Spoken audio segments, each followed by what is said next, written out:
Bonjour, aujourd'hui on va regarder le monde arabe et l'histoire des médias. Donc le cours d'aujourd'hui va faire un rappel de ce qu'on a déjà vu en classe il y a quelques semaines. Donc un des thèmes qui revient souvent dans notre cours sur l'histoire des médias, c'est les médias oraux et les médias écrits. Donc l'oralité versus l'écriture. Et on sait que pour certains, les médias écrits, l'écriture, le document, sont considérés vraiment le départ de l'histoire des médias. C'est ce que Kittler nous dit. Une autre façon de voir les choses, et c'est celle que je préconise dans notre cours, c'est que l'histoire des médias commence avec la parole. Donc, on a fait ça depuis la préhistoire jusqu'au présent. Donc, c'est un continuum et les deux sont constamment utilisés. Donc, il n'y a pas de préférence pour une forme de média ou non. La question qui se pose, c'est que traditionnellement, si on écoute les consignes de Mahomet, le prophète, en termes d'écriture, le seul document écrit que l'on devrait avoir, qu'on devrait étudier, ce serait le Coran lui-même. Donc, on ne devrait pas garder d'autres documents. Donc, on ne pourrait pas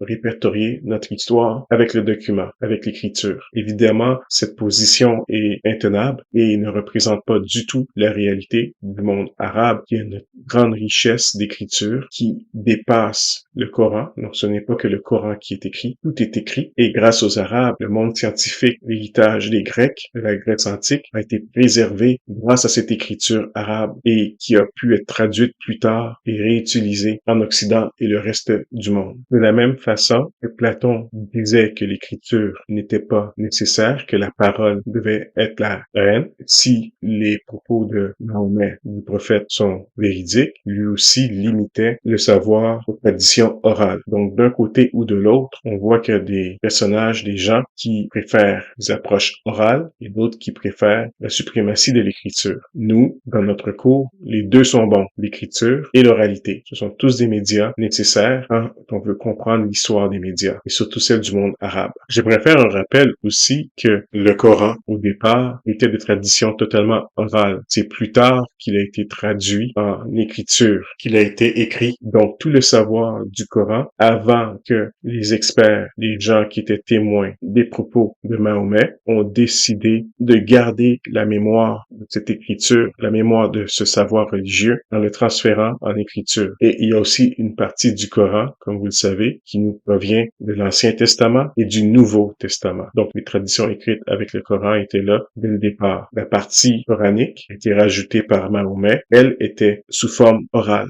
Une particularité du monde arabe, c'est que c'est marqué par l'islam. C'est une religion qui a uni une grande partie du monde antique, incluant l'Égypte, la Mésopotamie, l'Afrique du Nord et une partie de la Grèce antique et même Rome si on regarde la partie espagnole. Une idée importante dans le monde arabe avec la conquête de l'islam de plusieurs peuplades, c'est que l'islam s'imposait sur les autres peuples. Donc, la culture, la langue restait la même pour ces autres peuples qui, jusqu'à aujourd'hui, parlent l'arabe et le Coran se lit dans leur langue. Le Coran se lit en arabe. Donc, il y a une imposition, peut-être de force, peut-être culturelle ou religieuse, de cette langue arabe dans tous les peuples qui ont été conquis par les Arabes du départ. C'est très important de comprendre ça dans la diffusion de cette culture. Si on se rappelle des termes d'Inis, ça a été fait beaucoup de façon orale, mais aussi par le papier, par l'écriture. Et on va le voir. Donc, ce n'était pas une écriture nécessairement sur la pierre tout le temps. C'était une écriture qui se faisait sur papier. Donc, on sait que le papier se diffuse, d'après Inis, beaucoup plus que la pierre. Donc, sur un grand empire, on parlait arabe et on écrivait arabe. Quand on regarde les origines pré-islamiques de l'écriture arabe, on voit une prescription très connue qui a été attribuée au prophète Mahomet, où il dit « N'écrivez rien de moi, sauf le Coran. Si quelqu'un écrit de moi autre chose que le Coran, qu'il l'efface. » Cependant, la prescription qu'on voit ici ne dit pas toute l'histoire, puisqu'il y a 3 sources d'écriture arabe pré-islamique très importantes. Les inscriptions monumentales taillées dans la pierre ou le bronze, qu'on retrouve beaucoup. Il y a les graphites. Les graphites, ce sont des textes qui ont été écrits de façon spontanée et de façon un peu gauche parfois sur la pierre et qui contenaient des fautes d'orthographe. Donc, on sait que ce ne sont pas nécessairement des scribes professionnels qui ont écrit ces textes. Et finalement, on a ce qu'on pourrait appeler les documents de pratique qui sont des contrats, des lois, des listes, des correspondances entre des dirigeants et des commerçants. L'écriture arabe comme telle, elle a la particularité de s'écrire de droite à gauche. Elle est cursive, donc en lettres attachées, et elle est aussi phonétique et non en format de pictogramme. Donc, on l'a vu à plusieurs reprises dans des cours précédents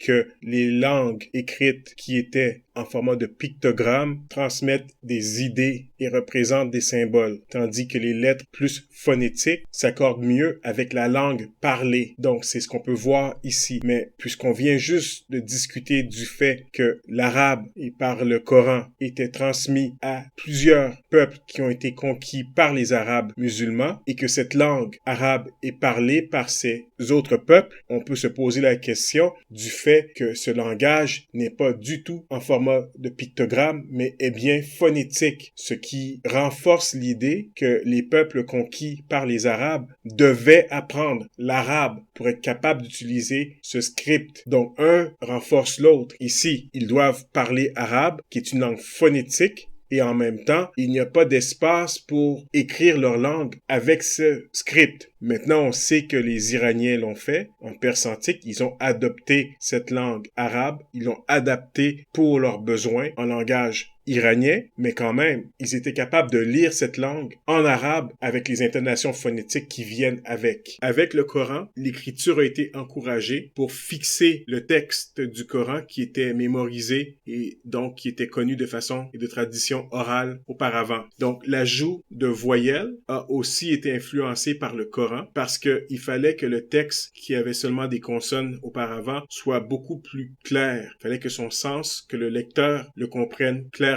Ici, on voit encore le fait que le texte doit être lu de façon silencieuse au lieu d'être parlé. Le fait d'avoir des voyelles aide le sens puisqu'on le lit de façon interne. Tandis qu'un texte parlé, il y a toujours plus de contexte et c'est beaucoup plus simple que de comprendre quel est le sens du message quand on le parle. Donc, l'écriture arabe, elle est adaptée de l'akkadien, du phénicien, de l'hébreu, de l'araméen et d'autres langues sémitiques de la région. On va regarder maintenant le papier arabe. Donc, c'est un support très important qui est fabriqué selon des techniques chinoises par des artisans chinois au début, mais par la suite, dans la ville de Samarcande, des artisans locaux ont appris des Chinois comment fabriquer ce papier. Ce papier, il était très important dans l'Arabie, le monde musulman antique. Pourquoi? Parce qu'il ne suffisait pas à la demande. Donc, on recyclait souvent du vieux papier qui avait déjà des inscriptions et on écrivait de l'autre côté, du côté verso recto de la feuille. Donc, tranquillement, les techniques de papier arabe se sont aussi transmises en Italie et les Italiens se sont mis à produire beaucoup de papier arabe pour les besoins des Arabes, pour l'écriture. Au départ, ce papier-là n'était pas tout à fait accepté, mais il y avait tellement une grande demande pour ce papier qu'il fut accepté finalement. Le papier, on l'utilisait évidemment pour l'écriture religieuse, mais aussi pour faire la transmission du savoir grec, du savoir byzantin, qui en premier était traduit en syriaque. C'est une langue qui a remplacé l'araméen dans la région, avant d'être finalement traduit en arabe. Donc, beaucoup des califes, des intellectuels arabes étaient friands de ce savoir grec des Byzantins, de l'Empire byzantin, ainsi que celui d'autres civilisations, telles que Babylone ou les Égyptiens, et même ceux des peuples dans la Perse antique. Donc, ces califes, ces intellectuels voulaient tout traduire en arabe. Le modèle alexandrin d'accumulation du savoir sous forme d'une bibliothèque a aussi aidé au développement de collections. Donc, on avait des bibliothèques, des musées où tout ce savoir, tous ces documents étaient réunis à un seul endroit. Donc, les Arabes, quand ils ont conquis tous les peuples en Mésopotamie, en Égypte, en Grèce et en Perse, ils ont incorporé la façon des Grecs qui avaient créé la bibliothèque d'Alexandrie de collecter tout ce savoir dans un seul endroit, mais évidemment traduit en arabe. Et c'est hyper important ce savoir-là, puisque sans les Arabes, nous n'aurions pas des copies de ce savoir aujourd'hui. Donc, la traduction de ce savoir vers la fin de la période antique, le début du Moyen Âge en Occident, pendant qu'il y avait une grande noirceur et une perte de tous ces documents, les Arabes, eux, les traduisaient en langage arabe. Donc, ça a aussi aidé tout le développement des sciences et des mathématiques qui nous viennent des Arabes. Donc, les chiffres que l'on connaît nous viennent des Arabes. Finalement, on va regarder un médium religieux. Donc, on va s'attarder sur un type de média qu'on semble souvent oublier. Je parle ici du chapelet musulman, qui à certains égards est assez similaire au chapelet chrétien. Donc, comment est-ce que le chapelet est un médium de communication? Bien, il faut voir ici que la personne qui communique, qui utilise ce média, n'utilise pas ce média pour communiquer avec une autre personne si on ne compte pas Dieu comme étant une autre personne avec qui on peut communiquer par un média régulier.